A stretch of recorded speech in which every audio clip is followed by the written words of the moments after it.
Hello बच्चों, स्वागत है आपका ऑनलाइन क्लासेस में। मेरा नाम है गुरप्रीत सिंह। हम चर्चा करेंगे कक्षा 11 के इतिहास विषय पर। इतिहास क्या है इसके बारे में हम पिछली वीडियो में जान चुके हैं कि हमारे बीते हुए कल, हमारे पास्ट का अध्ययन, उसको खोजबीन कर, उसकी इन्वेस्टिगेशन करके हमें जो भी बातें, जो भी तथ्य फैक्ट प्राप्त हुए हैं, हम उन्हें इतिहास कहेंगे। अब इसमें हमारा जो पहला है चैप्टर, अध्याय पहला है,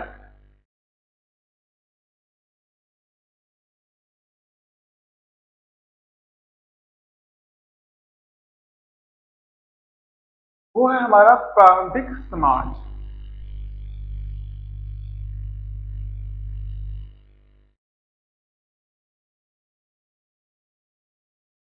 सबसे पहली तो बात ये है कि हम कौन है, हम कहाँ से आए हैं।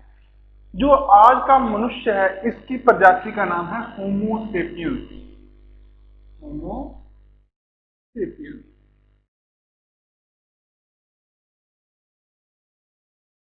देखिए बच्चों, होमो है वो है एक जाति का नाम, कि मनुष्य एक व्यक्ति, एक प्रजाति है ना, उसमें सेपियंस हम हैं।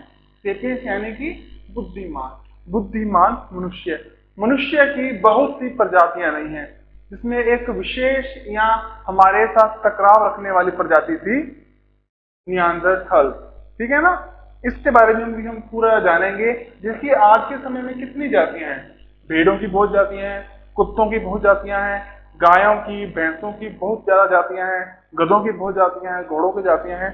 लेकिन मनुष्य, ह्यूमन, इसकी केवल एक ही जाति है, सेपियंस। बाकी जातियां कहां पर गई, वो कहां पर विलुप्त हो गई, इन सभी घटनाओं के बारे में हम एक निश्चित क्रम में अध्ययन करेंगे। तो हमारा इतिहास शुरू होता है लगभग 6 लाख वर्ष पूर्व।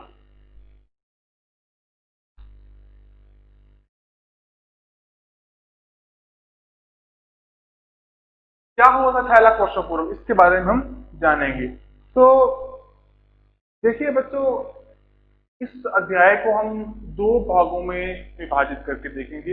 एक तो हमारा पूर्व इतिहास, जिस समय मनुष्य जंगलों में रहता था, और उसके बाद जब वो सिविलाइजेशन, सभ्यता के रूप में, चाहे शहरी हो या ग्रामीण सभ्यता के रूप में एकीकृत होकर रहने लगा, उसके बाद का इतिहास।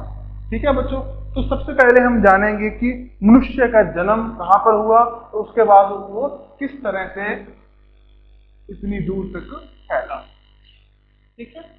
तो मनुष्य का जन्म हुआ था पूर्वी अफ्रीका के जंगलों में। जन्म का तात्पर्य क्या है?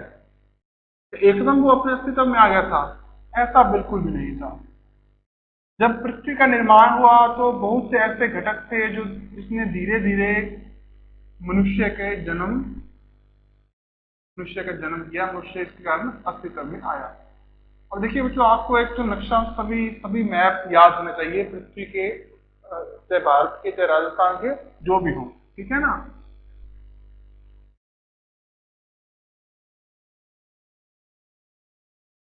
तो ये था अफ्रीका, लगभग ऐसा ऐसा कुछ था। उसके बाद यहाँ पर है स्पेन, ये वो अन्य हिस्सा फ्रांस, ऑस्ट्रिया के कुछ हिस्से। ठीक है ना बच्चों। इसके बाद ये नॉर्वे का इलाका है यहाँ पर। इसके बाद रूस का इलाका है। रूस के बाद में, और इसको छोटा करें थोड़ा सा। ठीक है ना बच्चों। और यहाँ पर फिर भारत आ जाता है, हमारा प्यारा भारत। फिर बंगाल की खाड़ी, बांग्लादेश, इंडोनेशिया, मालदीव, ये सभी देश हैं, है ना। और यहाँ पर है उत्तरी और दक्षिणी कोरिया। यहाँ पर है जापान, बड़े बड़े आइलैंड के में मौजूद है। ठीक है। यहाँ पर इंडोनेशिया, ताइवान जैसे देश, वियतनाम जैसे देश, और यहाँ पर ऑस्ट्रेलिया, यहाँ पर न्यूजीलैंड। और इस तरह से थोड़ा सा क्या हो गया।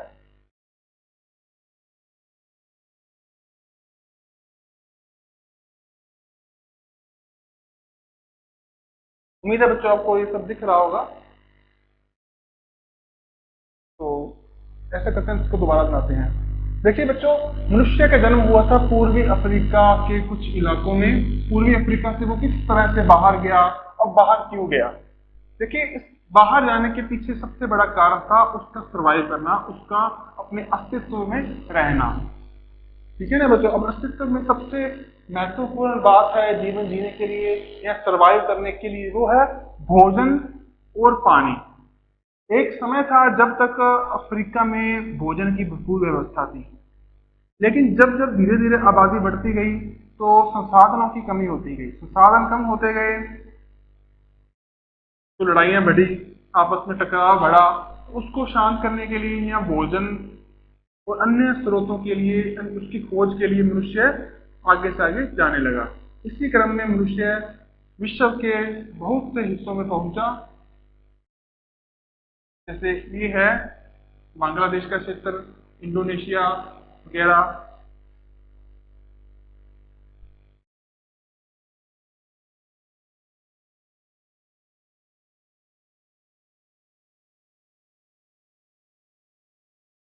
ठीक है ना बच्चों?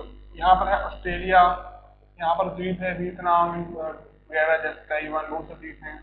यहाँ पर है बच्चों न्यूजीलैंड, कुछ और द्वीप भी हैं यहाँ पर। यहाँ पर इंग्लैंड और आयरलैंड। उसी तरह बच्चों यहाँ पर है दक्षिणी अमेरिका, ये पनामा।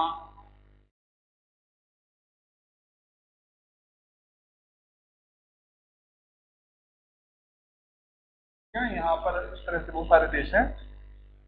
मेडागास्कर है, पोर्ट सरोवर द्वीप है, यहाँ पर लक्षद्वीप है, यहाँ पर अंडमान निकोबार है। ठीक है बच्चों? अब मनुष्य का जो प्रादुर्भाव था वो यहाँ पर हुआ, लेकिन धीरे धीरे भोजन और बहुत सारी छोटी छोटी चीजें उनकी कमी होती गई। उसको पूरा करने के लिए वो कुछ ग्रुप में आगे चलने लगा, अफ्रीका के कुछ और भागों में आने लगा। लेकिन ये चीज यहाँ तक सीमित नहीं थी, कुछ जलवायु घटक थे, पानी की कमी हो गई, भोजन की कमी थी, वो धीरे धीरे आगे बढ़ता रहा बढ़ता रहा बढ़ता रहा। तो इस तरह से वो भारत के भी कुछ इलाकों में आया और घूमता घूमता चीन में भी चला गया। इसी तरह वो यूरोप में भी गया, इंग्लैंड, फ्रांस आज का बहुत से इलाकों में गया, रूस में गया। ऊंचाई में ठंड अधिक थी इसलिए वहां पर अपेक्षाकृत कम संख्या में गया, लेकिन इसी के साथ साथ वो ये द्वीपों को पार करते हुए उत्तरी अमेरिका में घुस गया। ठीक है ना बच्चों? इसी से वो आगे आगे बढ़ता रहा।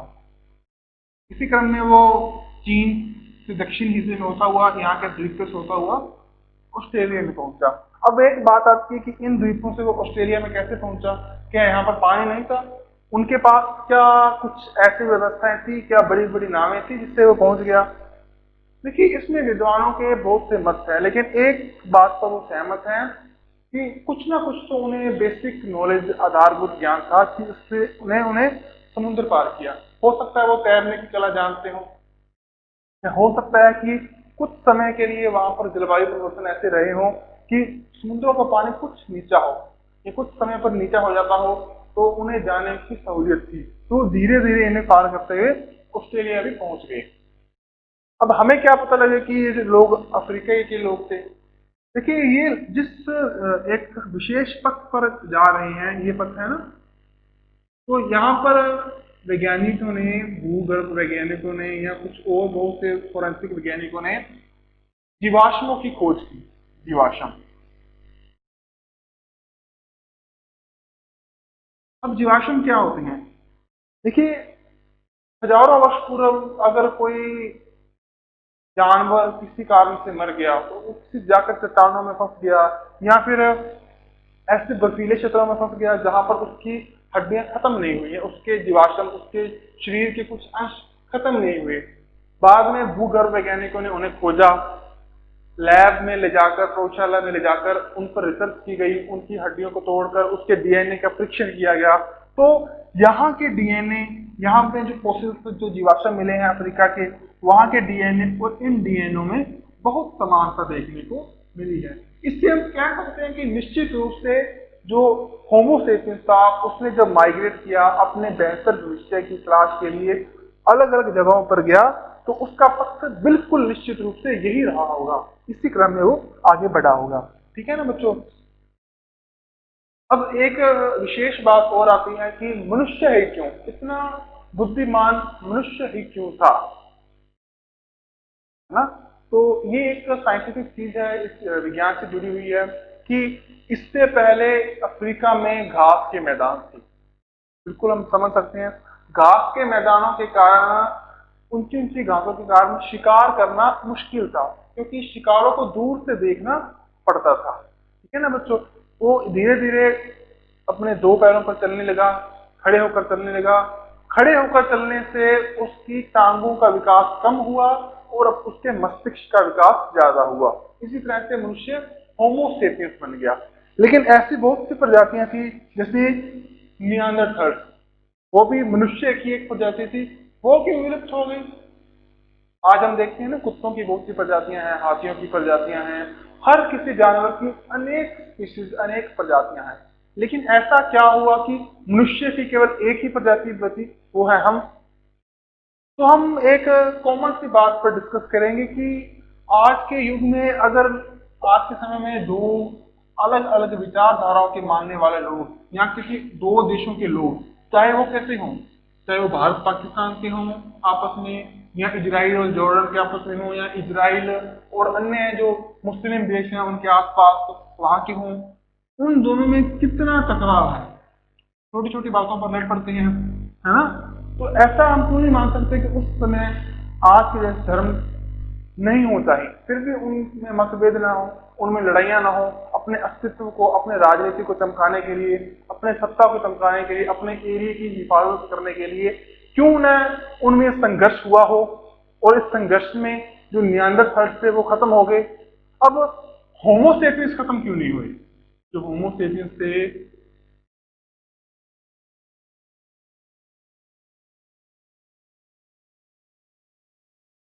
ये अपने वजूद में क्यों रहे, इसका क्या कारण था। तो देखिए, सबसे पहले तो ये थे बुद्धिमान। सेपियंस का अर्थ है ना बुद्धिमान। उनके कारण इनमें विशेष कलाएं थी। अब ये कलाएं कैसी थी, हम इन पर भी चर्चा करेंगे। अब मान लीजिए एक जंगल है, ठीक है ना।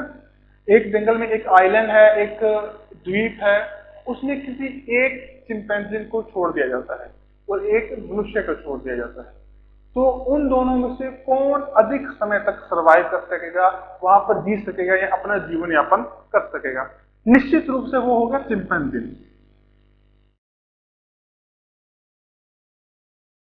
क्योंकि उसका बाहुबल, उसका सामर्थ्य हमसे ज्यादा है।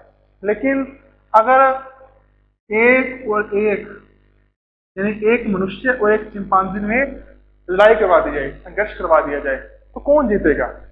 जाहिर सी बात है चिंपैंजी जीतेगा। उसमें मनुष्य से ज्यादा बाहुबल है, ज्यादा फ्लेक्सिबिलिटी, ज्यादा लचक है, ज्यादा उछल कूद कर सकता है। लेकिन अगर ये जो संघर्ष है ये 5 चिंपैंजी और 5 मनुष्य में हो तो फिर भी चिंपैंजी जीतेगा। लेकिन अगर ये 1000 मनुष्यों और 1000 चिंपैंजी में, तो कौन जीतेगा। तो स्वाभाविक सी बात है तब मनुष्य जीतेगा। लेकिन प्रश्न खड़ा होता है क्यों। क्योंकि 1000 चिंपैंजी अस्त व्यस्त हो जाएंगे, उनमें नेतृत्व की कमी होगी। इससे विपरीत मनुष्य में नेतृत्व और आपसी सहयोग का गुण है। वो आपसी सहयोग और आपसी तालमेल से इनको हरा देंगे। अगर क्रिकेट का स्टेडियम है या कोई भी स्टेडियम, कोई भी मैदान है अंतरराष्ट्रीय स्तर का, तो हम मान सकते हैं कि उसमें 50 से 60,000 दर्शकों की क्षमता होगी। तो क्या वहां पर 60,000 चिंपैंजी आकर कुर्सियों पर बैठ सकते हैं। बिल्कुल भी नहीं। उनमें अनुशासन की, आपसी समझ की, आपसी तालमेल की कमी है। लेकिन इंसान ऐसा कर सकता है, तो स्वाभाविक सी बात है उनमें कितना सामंजस्य रहा होगा। अब हम बात करते हैं मनुष्य के आपसी सहयोग की। देखिए, मैं आपको नहीं जानता, आप मुझे नहीं जानते। मैं नहीं जानता कि ये कैमरा जो है ये किसने बनाया है, ये बोर्ड किसने बनाया है, ये इंटरनेट है जो इसमें कौन कौन से लोग काम कर रहे हैं, कहाँ कहाँ पे बैठे हैं, वो अमेरिका में भी बैठे होंगे जो इस पर नियंत्रण कर रहे हैं। ये जो लाइटिंग सिस्टम है ये भी इसमें सहयोग दे रही है। इस कार्यक्रम को आयोजित करने में न जाने कितने असंख्य लोग अपनी भूमिका निभाई है या निभा रहे हैं, है ना। इस कार्यक्रम को ऑन एयर या इंटरनेट पर अपलोड करने वाले भी कुछ युवक होंगे, कुछ लोग होंगे। उसके बाद आप जिस स्मार्टफोन से देख रहे हैं उसको भी किसी ने बनाया होगा। देखिए कितने असंख्य लोग इस इवेंट को, इस कार्यक्रम को आयोजित करने में अपना सहयोग दे रहे हैं जिन्हें हम जानते भी नहीं। तो ये आपसी तालमेल, आपसी समन्वय के बिना कैसे संभव है? बिल्कुल संभव नहीं है। यही है हमारा इतिहास, यही है मानव की बौद्धिक संपदा और उनके द्वारा किया जाने वाला तालमेल। ठीक है ना बच्चों। अब देखिए मनुष्य 6 लाख वर्ष पूर्व से लेकर लगभग 1 लाख वर्ष पूर्व तक जंगलों में ही भटकता रहा, अपने काम करता रहा। ठीक है ना बच्चों। उसने धीरे धीरे कुछ हथियार बनाए, पाषाण हथियार।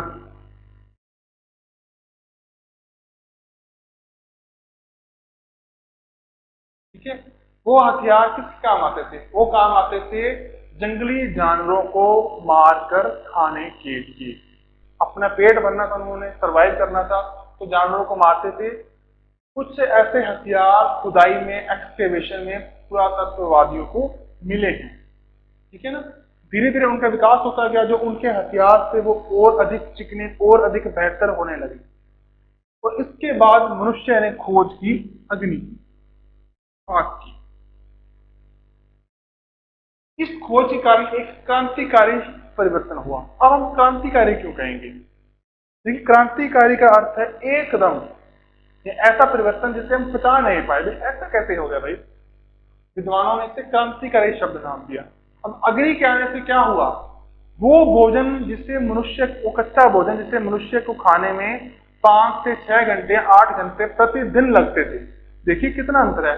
आज हमारा भोजन इतना अच्छा है कि हम उसे 20 मिनट में खा सकते हैं।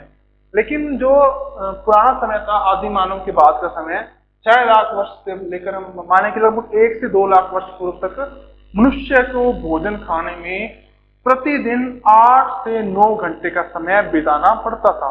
लेकिन आग की खोज ने एक महत्वपूर्ण काम किया। न सिर्फ आग की खोज बल्कि बेहतरीन औजार जो कि अधिकतर पाषाण के थे, पत्थर से बने हुए औजार थे। इन दोनों ने भोजन को पकाया, छोटे छोटे टुकड़ों में काटा। इससे भोजन अधिक स्वादिष्ट और अधिक पौष्टिक हो गया। स्वादिष्ट और पौष्टिक हो गया। और साथ ही साथ इनको पचाना भी आसान हो गया। देखिए कच्चे भोजन को पचाना अपेक्षाकृत, किसकी अपेक्षाकृत? जो पक्का भोजन है, पका हुआ भोजन है, उससे मुश्किल होता है। ठीक है ना। अब इससे क्या हुआ? मनुष्य का समय बचने लगा। अब समय बचेगा, खाली बैठा होगा तो दिमाग में और भी विचार आएंगे, और भी खोज होगी, और भी इन्वेंशंस होंगी। तो ये इन्वेंशंस कैसे हुई? मनुष्य ने पहिए का खोज किया। पहिए के खोज से क्या हुआ? पहिए की खोज से सामान को एक जगह से दूसरी जगह ले जाना आसान हुआ। इससे और समय बचने लगा। और समय बचेगा, मनुष्य का दिमाग फिर खाली, फिर कोई नई नई स्कीम। तो इसी क्रम में क्या हुआ? मनुष्य ने बहुत से जानवरों का घरेलूकरण शुरू कर दिया, उनको पालतू बनाकर रखना शुरू कर दिया। जैसे कि मनुष्य पूर्व में जंगलों में रहा करता था, शायद अब भी वो जंगल में था या मैदानों में आ गया, लेकिन उसने धीरे धीरे कुछ ऑब्जर्व किया, कुछ उन्होंने देखा। क्या देखा उन्होंने?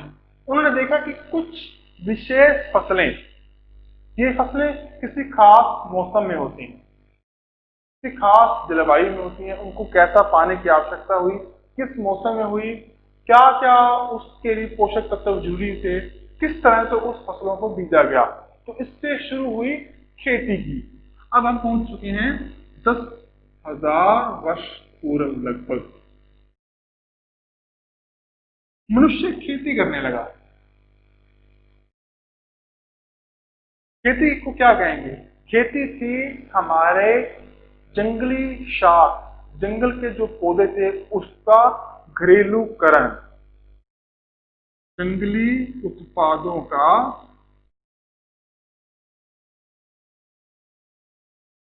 घरेलूकरण।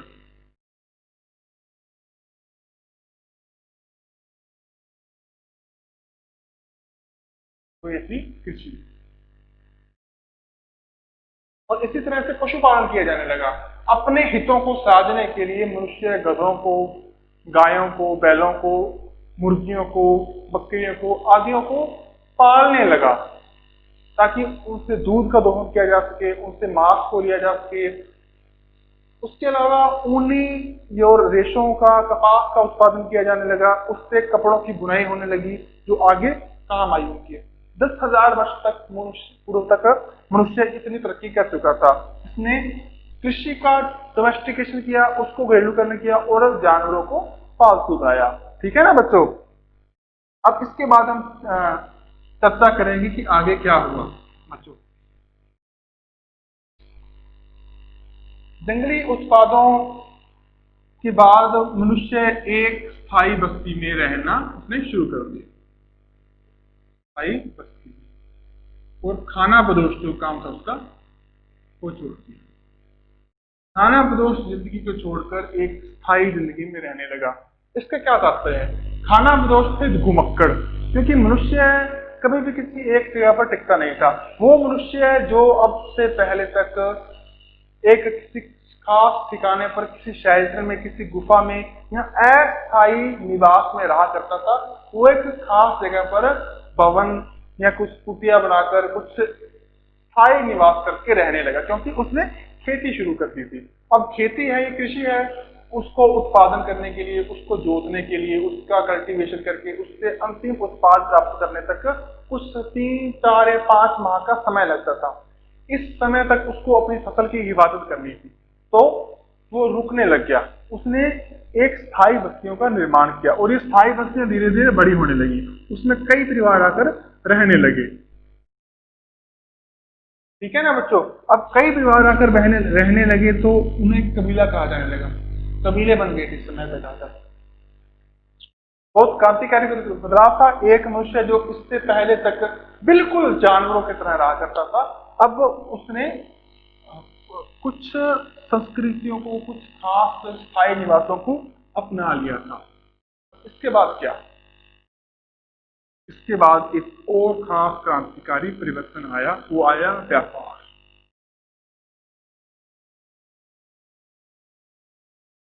अब हम सभ्यताओं पर पहुंच चुके हैं। व्यापार का क्या था?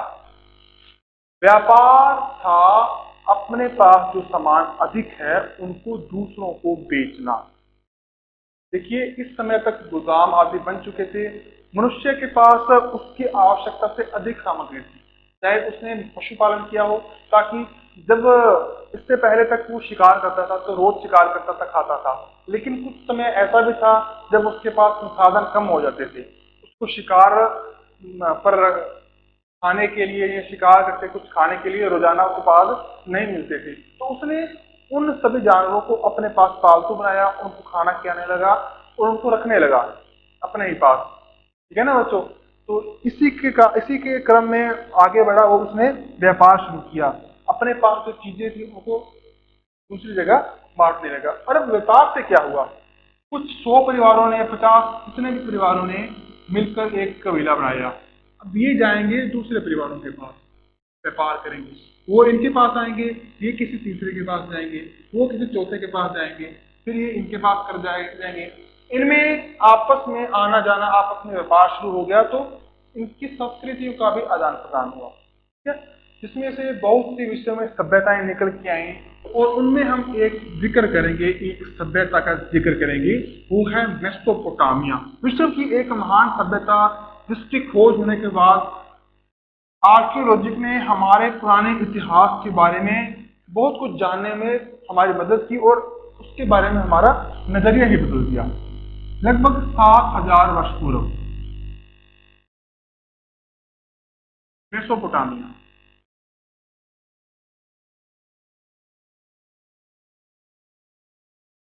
इराक आज तक। यहाँ पर एक सभ्यता आई, शहरी सभ्यता। उसमें कितने खिलौने मिले हैं, कितने औजार मिले हैं, हम वहां से जान सकते हैं कि ये सभ्यता कितनी उन्नत रही होगी। शहरीकरण, उनकी जो नगर प्लानिंग थी, अर्बनाइजेशन, नगरीय सभ्यता, उसके बारे में भी यहाँ हम जानेंगे। ठीक है ना, आगे के अध्याय में इसके बारे में विस्तृत जानकारी है। मेसोपोटामिया। इसके बाद सिर्फ यही नहीं, मिस्र की सभ्यता, उसकी खोज भी हुई। भारत में हिंदू सिंधु घाटी सभ्यता है जो, इसका अस्तित्व भी आया। इसी सबसे पुरानी सभ्यता ये थी। उसके बाद पीली नदी पर जो चीन की सभ्यता है, इसका प्रादुर्भाव भी हुआ, इसको भी वैज्ञानिकों ने खोजा। तो देखिए बच्चों, इस तरह से हमारा काल का इतिहास रहा था, हमारा कालक्रम रहा था। इसके बाद हम तिथियों के अनुसार जानेंगे कि कैसे जो आदि मानव था या जो नव मानव था 10,000 वर्ष पूर्व से बाद, कैसे उन्होंने खेती किससे शुरू की, पशुओं को पालतू बनाया, अपने हथियारों को उन्नत किया, अधिक उन्नत किया, कैसे एक पशु चारक वर्ग था जो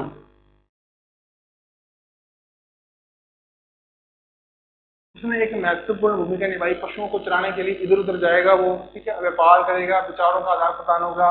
कैसे उस समय में और बहुत सारे श्रमिक वर्ग हो, चाहे चाहे वो राजा या रानी हो, चाहे लिपिक वर्ग हो, उन सभी ने मिलकर कैसे एक महान साम्राज्यों को शुरू किया, एक महान सभ्यताओं को शुरू किया। इन सभी के बारे में हम आगे के अध्यायों में चर्चा करेंगे। ठीक है बच्चों, अब इसमें एक अंतिम बात रह गई कि किस समय में क्या क्या शुरू हुआ। तो 7,000 वर्ष पूर्व तक हमारी पूर्व सभ्यता थी। इसके बाद आई हमारी कांस्य युगीन सभ्यता, ये थी पाषाण युगीन।